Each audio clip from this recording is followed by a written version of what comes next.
உலக மக்களே வணக்கம். நாடு வல்லரசு நாடுண்டா பிரிவு இருக்கக்கூடாது. முதலமைச்சர் பிரதமர் பிரிவு கொடுக்குறாங்களா, அது இருந்தால் அது வல்லரசு நாடு ஆக முடியாது. சரிங்களா சார்? அது பிச்சைக்கார நாடு தான். ஓகேவா? அடுத்து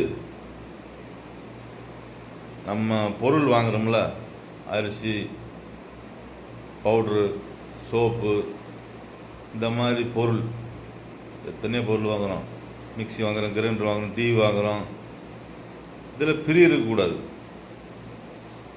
நியாயமான விலை, தரமான பொருள் இருக்கணும். அதே வல்லரசு நாடு.